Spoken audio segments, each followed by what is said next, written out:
Em primeiro lugar, agradecer o convite, senadora Ana Amélia, presidente Valdemir Moca, o presidente Nardi. Realmente é um prazer muito grande estar aqui.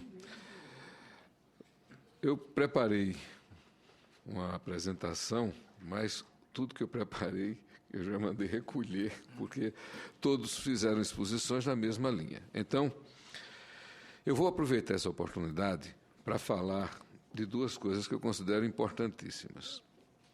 A primeira diz respeito às questões relativas à violência que prevalentemente ceifa a vida dos homens numa idade jovem e da questão das dependências químicas, não somente ao álcool, porque quando se comenta, quando se trata das questões relativas à dependência química, pronuncia-se imediatamente a questão do alcoolismo e do tabagismo e a sociedade esquece que essa vulnerabilidade à dependência química é maior nos homens em praticamente todas as substâncias. Todas as substâncias têm uma adesão muito maior do homem e essa adesão, ela vulnerabiliza esse ser a uma série de outras consequências, que vão desde a violência ao absenteísmo, à fragilidade a outras doenças, a infecções e toda uma série de problemas.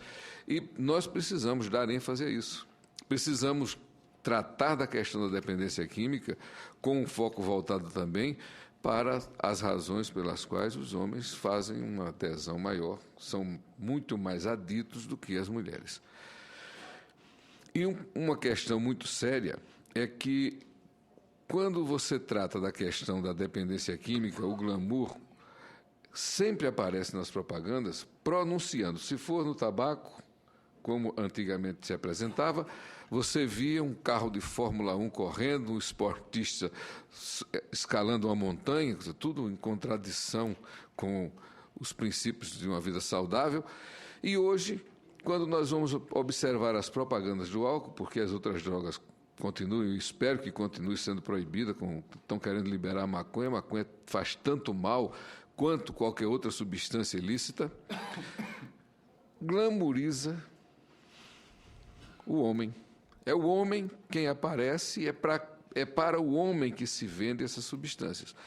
Para as mulheres, vendem perfumes, vendem o alimento dietético, vendem as roupas e cosméticos. E para os homens, vendem especificamente as bebidas alcoólicas. Isso induz automaticamente e cola a ideia, e a gente pode ampliar, de que o mesmo vai se processar em função das questões atávicas, em função até da testosterona. Quer dizer, o homem tem a testosterona que define um perfil de agressividade, um perfil de inserção social, um perfil de defesa territorial que é explorado por todas as mídias.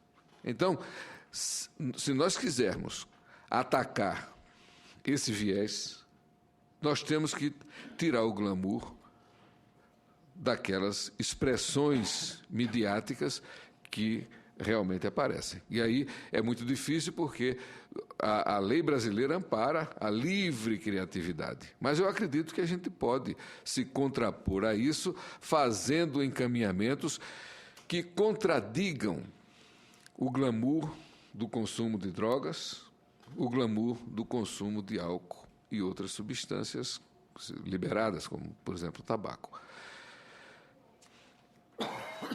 Do uso do álcool, todos nós sabemos a quantidade e a incidência de acidentes de trânsito, a incidência de violências, e tentam dizer que as outras substâncias não, mas as outras substâncias provocam tantos distúrbios, tantas desacomodações sociais quanto o álcool. Basta ela estar à disposição como o álcool está para alcançar o padrão genético que vai ser adito. Esse é um problema que a sociedade não está discutindo. A sociedade trata, por exemplo, da maconha como se fosse algo leve, inofensivo. É leve somente na fumaça, porque não pesa. Mas,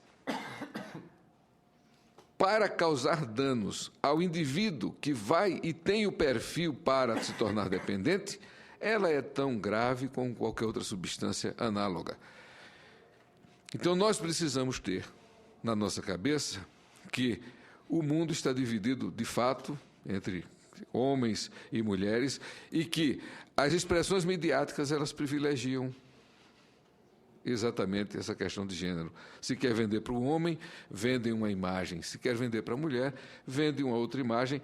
E nós precisamos estar atentos, porque essa expressão midiática, ela tem uma relação direta com o psicológico de cada um de nós, com a personalidade, com o temperamento que nós carregamos, né, que esse é inato, e em decorrência disso, nos tornamos mais vulneráveis aos apelos que são feitos. Isso é en passant, porque essas estratégias, elas realmente requerem um debate, né? A lei não vai permitir, nem a Constituição, que haja qualquer movimento repressivo em direção a elas. Mas uma outra coisa muito importante diz respeito a algo que ele termina colocando a sociedade impotente, e eu me preparei mais para falar disso, senador. É o seguinte: do que é que adianta tudo isso? Fazermos uma campanha, esclarecermos os homens, dizer que ele vai ter acesso, que a partir de agora ele pode fazer os exames e não tivermos financiamento. Não tivermos as estruturas preparadas para receber essa demanda. O Brasil tem sido cruel nesse aspecto. Isso é um debate que permeia todas as discussões, inclusive essa história de trazer médico cubano, médico não sei de onde e tal. É tudo uma fumaça nos olhos da sociedade para não vislumbrar a impotência do governo em, de fato, fazer o que escreve. E o governo não faz o que escreve porque uma consulta com o urologista é insignificante, quer escravos. Um exame complementar, e precisa de acesso ao exame complementar, não remunera o custo da realização do exame. O acesso às salas cirúrgicas, o acesso à reabilitação, tudo isso sofre um limite extraordinário porque as estruturas não conseguem se organizar em virtude da ausência da segurança para fazer a compensação dos seus custos. E nós temos, sim, uma percepção, muito, muito clara. Você não precisa remunerar para deixar ninguém rico, não. Precisa remunerar para que a pessoa não pague para fazer o trabalho. A ideia de que a sociedade tem dos médicos, de que são sacerdotes e que encaram a medicina como sacerdócio, o governo amplia um pouquinho mais, porque quer converter o sacerdócio do médico em voto de pobreza. E voto de pobreza fazem os franciscanos. Os franciscanos andam lá, com o chinelinho, com os pés no chão. Mas os médicos têm família para sustentar. Os médicos têm despesas para manter-se atualizados. Os médicos necessitam de algum conforto e descanso, coisa que hoje em dia é praticamente impossível. O volume de horas de trabalho do médico é avassaladora. Ele precisa ter 3, 4 empregos para compor uma renda, quando, na realidade, se formos fazer criteriosamente um ajuste desses valores, um médico que ocupa 4 postos pode ser convertido em um médico em um posto com mais 3 livres, e os 4 médicos que estão ocupando 4 postos distintos ficar cada um em um só, cumprindo uma carga horária com uma remuneração relativamente decente. Então, o problema todo de encararmos as campanhas, se elas forem realizadas dessa forma, com o voluntariado apenas, ela não alcança o objetivo social que nós desejamos. Tem que ser uma política de Estado. É necessário que perpasse governos, que as políticas se tornem perenes e não esteja ao sabor de quem, naquele momento, está comandando a pasta que define prioridades. Necessitamos, sim, de estratégias perenes.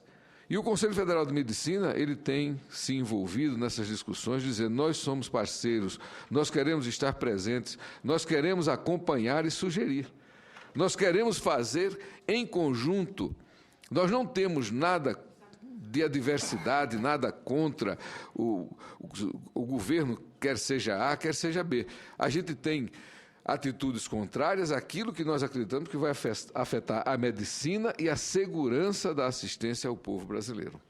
Então, o que eu pretendia trazer para vocês era exatamente a ênfase nesses pontos, porque nós precisamos desenvolver estratégias, fazer uma grande mídia para que haja uma adesão adequada dos homens ao que a gente deseja alcançar, de redução do índice de violência, dos diagnósticos precoces das doenças que afetam o homem, mas, antes e acima de tudo, nós precisamos despertar quem administra para garantir que, feita a propaganda, nós não vamos ter um gargalo de acesso aos recursos e às hospitalizações. Eu já tinha dito isso em outra oportunidade aqui e vou repetir. Em 1990, o Brasil tinha 530 mil leitos hospitalares. O Brasil perdeu 202 mil leitos entre 1990 e hoje. Dos 330 mil leitos, seguramente 130 mil estão entre as filantrópicas, que estão funcionando num desespero total. Está aí uma medida, uma lei, tentando anistiar impostos e tudo mais, porque elas não suportam a carga para administrar. Esses estabelecimentos tiveram que mudar o seu perfil assistencial para fazer alta complexidade, porque a média complexidade não remunera adequadamente os procedimentos. E a internação hospitalar, algo indispensável, passou pela OPAS Homens, que ninguém precisa mais se internar.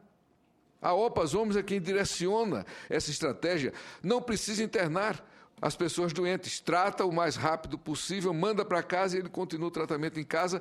E o que é que a gente tem visto?